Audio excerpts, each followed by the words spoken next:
Hey guys, Tim here. I want to talk to you today about how I study music and how I recommend that we go through new songs for the first time. I know sometimes that just listening to it over and over again just doesn't really seem to get us anywhere.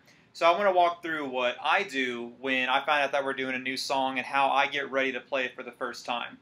So first thing is, of course, listening to the song. You have to know what you're working with. What I would do is I always listen to it about 3 times first, and that just helps get a good idea of what the song is doing, what it's about, what's the flow of it. After that, there should almost always be a chord chart connected to Planning Center. On that chord chart, it'll actually list the flow of the entire song. So on a sheet of paper or notebook, on your iPad, wherever, I actually write out the flow of the song. So let's just make up a song flow. So we would have the intro, probably the first verse, a pre-chorus, a chorus, we'll skip right into the bridge, one more chorus, and then the end. So I would actually write out a note or a flow just like that. Now what I do with these notes is I listen to it one more time, and I start making notes on the song as a whole. So for the intro, let me put some little dots here. So on the intro, a note like this would be, say, it's the full band.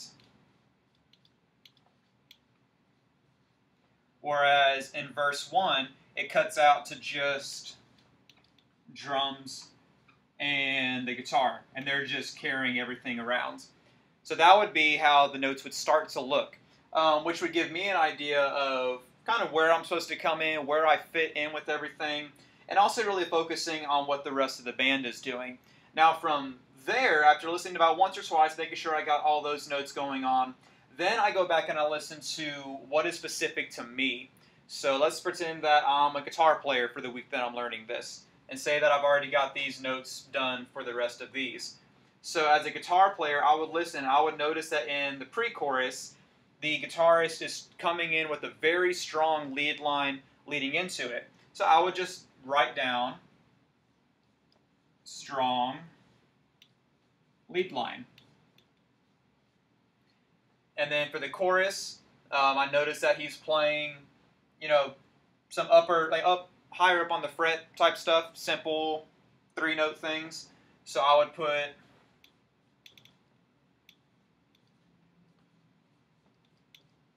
high neck, which would just let me know that's where I'm going to be kind of carrying the whole song. I would do this for the rest of the song, and then after that, by the time that you finish this, you've got a really good grasp on what the song is. You've gone through it multiple times, you know the flow, you know who's playing what, so you haven't even started to really dissect the actual parts of the song, and that's okay. One reason why I always recommend this method is that sometimes we don't stick to the exact track. In fact, I don't like to stick to the exact track. I like for us to put our own twist on it.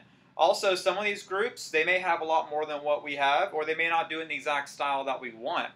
We have the creative freedom to do whatever we want with these. If you only study what the exact note-for-note part is, when it's time for us to kind of stray from those parts, then it kind of leaves us not knowing what to do. By learning it this way, you learn the song as a whole, and you learn how you fit into that song as a whole. So from there, you may be able to make up a guitar part that isn't the exact same, but it fits. You may be able to write a keyboard part that just kind of actually adds to it. You may have some drum fills to throw in there that just completely take a transition from being just a basic one to something that really gets everyone hyped up. Learning it this way helps you see everything and not just your one part. A lot of the times when I'm learning a new song, I'll do all of this, and then I may actually only spend 10-15 minutes actually with my guitar learning a part. But still, by the time that I show up for a rehearsal, I have the whole song learned, and I can go from there during the rehearsal because I know the song. I don't know just my part. For vocalists, it's very similar to this, just instead of what part you're supposed to be doing on an instrument. You listen for when are there multiple vocals. If there are multiple ones, how many males, how many females. There may be some times to where it starts off with the verse 1, it's just the lead singer. Pre-chorus, they may only add in one harmony. It may not be the entire team jumping in right then. Or it could be the opposite. It could be right in the very first verse. It may be a song that has all the vocalists singing the exact same melody line. Notes like this help you really figure out that part.